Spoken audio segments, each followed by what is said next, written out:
So there are essentially about 10 steps that KREP took in its journey of transforming from an NGO into a regulated financial institution. The steps were very lengthy. It took between 1995 up to 1999. And the reason for this long time of taking to really go through this process is that, one, this was the first time that a microfinance institution in Kenya, and indeed in Africa, was seeking to make such a transformation from an NGO into a regulated financial institution.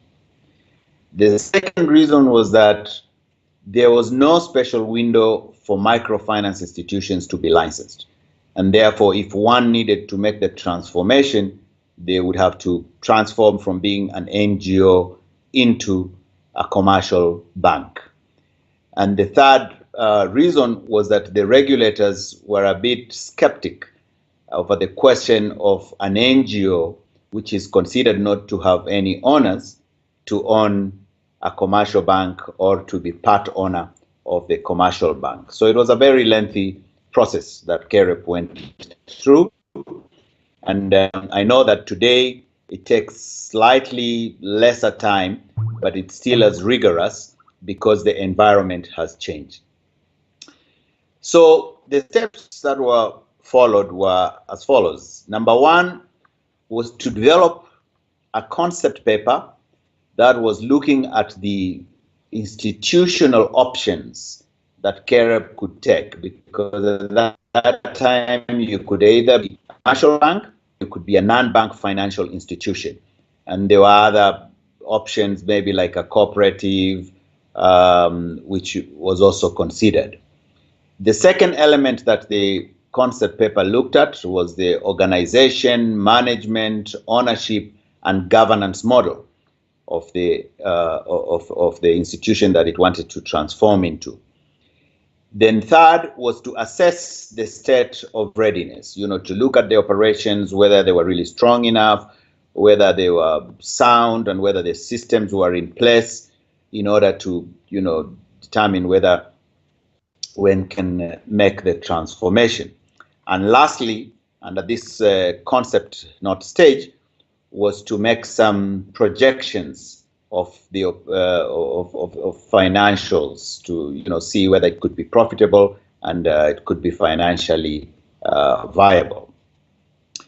So the second step was to secure buy-in and no objection or initial approval from a number of players. First of all, internally from the board and staff, which is a very important step to make sure that everybody is aligned to this change that you want to make. Everybody understands it so that you do not have any difficulties from inside the institution.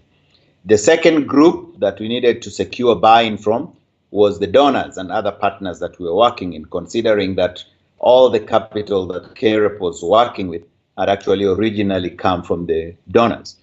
And thirdly, the third group was the focus groups. These focus groups included customers, included some of the players from the financial sector in Kenya, to really see their views and to see whether they would welcome such a move from an NGO. And lastly, of course, the regulators. And for regulators was, one, to secure the no objection for KREP pursuing that.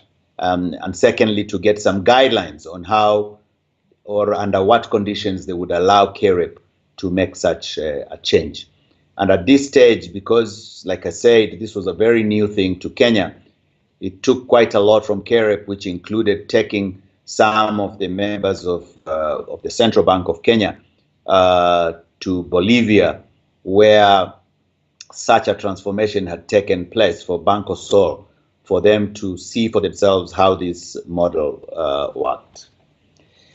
So the third step that we took was then to search for investors. Searching for investors was also quite a tedious exercise at that time, because this was, like I said, new no investors had really put any money in NGOs owning banks in Africa, and it was a concept that was not understood, and it was hard for many of the donors to decide whether some of the grants that they had made to this organization could be converted into private capital as such.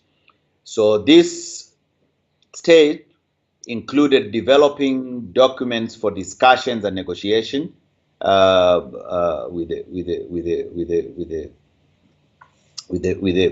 donors, and working out with investors to really find out how capital could be structured, under what conditions they would participate, and what kinds of limitations that they would have in terms of amounts that they could invest. CAREB could only rely on some of the large investors like IFC, Africa Development Bank, FMO, who would at least were willing to take risks in this venture. The next step was preparation for the license application. This included conducting of feasibility studies and developing business plans, so that the central bank could then look at this application and decide on whether they would license the institution. The next step has to do with the people's issues. People's issues is one of probably the most complicated things in transformation, because it has to deal with which staff will be going to the bank, and even board members, which board members would be going and which one would be going to the NGO.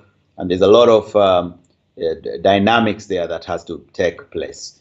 It also has to deal with appointment of new staff who have skills that the staffs of the NGO don't have, and development of some of the skills that would allow all staff, whether they are going to the bank or remaining in the NGO, to participate in the new venture. The next step was the core banking system, which is another very, very crucial step. In this stage, CAREB had to identify and secure a new core banking system and make sure that that system is in place and is implemented well before transformation, so that after transformation, there would be no question of addressing systems issues and stuff like that. The next step was training and orientation of staff, which dealt with training staff and orienting them on how to operate in a new environment, which is different from operation under an NGO environment. Again, another laborious step that had to be taken and takes quite a long time for people to really orient themselves into this.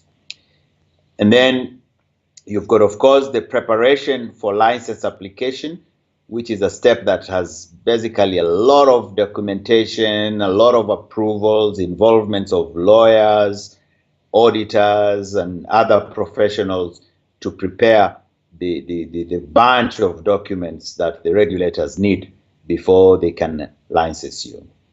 And the last step is the go live step.